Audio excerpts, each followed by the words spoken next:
দরজা খুলে শাওন রুমে ঢুকতে আমার ভয় লাগতে শুরু হলো। লাগাটাই স্বাভাবিক, কারণ কয়েকদিন আগে আমি আমার বান্ধবীর ফুলসজ্জার গল্প শুনেছিলাম। ওর বিয়ের মাত্র 10 দিন আগে হয়েছে। ওর বয়স 15 বছর, আমার চেয়েও 1 বছরের ছোট। ওর নাম তমা। তমা বলেছিল ফুলসজ্জার রাতে নাকি ওর হাজবেন্ড ওকে মেরেছিল। কারণটাও অনেক আজীব। ওর হাজবেন্ড নাকি ওর শাড়ি খুলতে চেয়েছিলেন, তখন ও বাধা দিয়েছিল। আর নাকি তমার সাথে অনেক বাজে কাজ করেছে ওর হাজবেন্ড, যেটা ও বলতে চাইছিল না। কিন্তু কি বাজে কাজ অত শত জানি না, কিন্তু শাওনদা কি আমাকে মারবে? উনি তো ভালো ছেলে। হঠাৎ দরজা বন্ধ করার শব্দে আমার ঘুর কাটলো। শাওনদাকে দেখে স্বাভাবিক মনে হলো না, যদিও ঘরের ঝাপসা আলোতে কিছুই বুঝতে পারলাম না। উনি কি অসুস্থ? উনি এমনিকেও অনেক দেরি করে তারপর এসেছেন।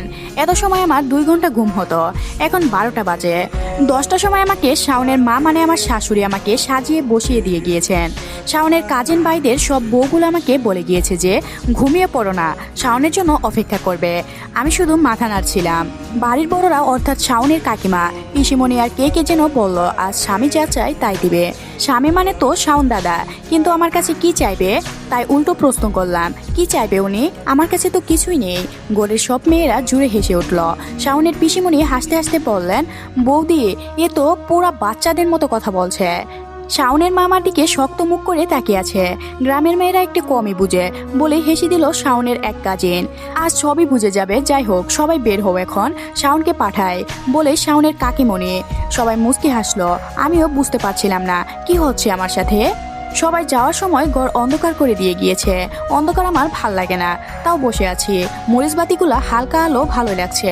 যাই হোক বর্তমানে সময় আসা যাক। আমি ঘাট থেকে নেমে ওনার কাছে গেলাম। শাওনদা দরজা হেলান দিয়ে দাঁড়িয়েছিল। আমি জিজ্ঞাসা করলাম, আপনি কি ঠিক আছেন নাকি অসুস্থ? উনি আমার দিকে তাকিয়ে নরম চোখে তাকালেন, কিন্তু কোনো উত্তর দিলেন না। আমি আবারও বললাম, কাউকে ডেকে আনবো? এই কথা বলে কোনো উত্তরের অপেক্ষা না করে আমি দরজা খুলতে গেলাম। তখনই উনি হঠাৎ আমার হাত ধরলেন। আমি ভয় পেয়ে গেলাম। আমি শুনলাম উনি বললেন, don't go set wait me. আমি দ্বিধায় পড়ে বললাম, আচ্ছা, কিন্তু শাওনদা আমার হাতটা ধরে দরজার সাথে হেলান দিয়ে দাঁড়িয়ে রইল। আমি কি করব বুঝতেছি না। এভাবেই কি সারা রাত দাঁড়িয়ে থাকবো?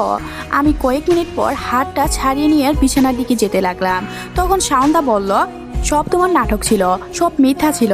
আমি ঘুরে তাকালাম, কারণ শাওনদা কি বলছে কিছুই বুঝলাম না। উনি কি মদ খেয়েছেন? এজন্যই কি 2 ঘন্টা দেরি করে এসেছেন? উনি আস্তে করে কার একটা নাম বললেন, কিন্তু আমি ঠিক শুনতে পেলাম না। তারপর উনি আমার দিকে এগাতে লাগলেন। আমি কি করব বুঝতে পারছি না। কিছু বুঝে ওঠার আগে শাওনদা আমাকে ধাক্কা দিয়ে বিছানায় ফেলে দিল। আমি বললাম, কি করছেন আপনি? শাওন আমার 2 হাত বিছানার সাথে চেপে ধরলো। ছাড়ুন, আমার লাগছে, ব্যথা পাচ্ছি। শাওন আমার 2 হাত ওর এক হাতে মুঠোতে ধরলো, আর অন্য হাত দিয়ে আমার শাড়ির আঁচল বুক থেকে সরিয়ে দিল। সবকিছু এত আচমকা হচ্ছে যে আমি কেঁদে দিলাম। প্লিজ ছাড়ুন আমাকে, কি করেছি আমি? শাওন আমার কোমরে হাত দিল। আমার সারা শরীর শিউলে উঠল। আমি কাঁদতে কাঁদতে বললাম, আপনি খুব খারাপ, ছাড়ুন আমাকে, লাগছে আমার। শাওন আমার 2 হাত ছেড়ে দিল। সাথে সাথে আমি ওকে ধাক্কা দিয়ে সরিয়ে দেবার চেষ্টা করলাম, কিন্তু পারলাম না। শাওন ওর আঙুল দিয়ে আমার ঠোঁটের লিপস্টিক মুছে দিল। আমি ওনাকে ধাক্কা দেবার চেষ্টা করে বললাম, শাওনদা প্লিজ ছাড়ুন আমাকে, আমার শরীর খুব দুর্বল লাগছে, সকাল থেকে না খাওয়া, আর এখন এসব। আমার গায়ে আর একটু শক্তি নেই, তাই আমি জ্ঞান হারিয়ে ফেললাম। যখন চোখ খুললাম তখন সকাল হয়ে আছে, প্রায় 7:30। মাথা ঝিম মেরে আছে।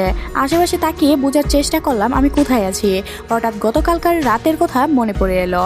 মনে পড়তেই নিজের শরীরের দিকে তাকালাম। গায়ে একটা চাদর দেওয়া। আমি তাড়াতাড়ি উঠে বসে নিজের শাড়িটা ঠিক করে নিলাম। রুমে শাওন নেই। কোথায় উনি? কাল রাতে কি হয়েছিল? আমি জ্ঞান হারানোর পর আমার কিছুই মনে নেই। আমার জলদি ফ্রেশ হয়ে নিচে নেমে আসলাম। কাকিমণি, পিসিমণি আর আমার শাশুড়ি নাস্তা তৈরি করছেন। আমাকে দেখে কাকিমণি মিষ্টি হাসি দিয়ে বললেন, এত জলদি ঘুম ভেঙে গেল? আমি কিছু বলার আগেই পিসিমণি বললেন, এখানে তোর কোনো কাজ নেই, তুই উপরে শাওনের কাছে যা। শাওনের মার মুখে শুধু হাসি নেই, উনি অনেক চিন্তিত মনে হচ্ছে। 8টার পরই সবাই নিচে আসতে লাগলো নাস্তা করতে। শাওনের মা আমাকে বললেন, শাওন কোথায়? এখনো তো এলো না, এত দেরি তো করে না ও।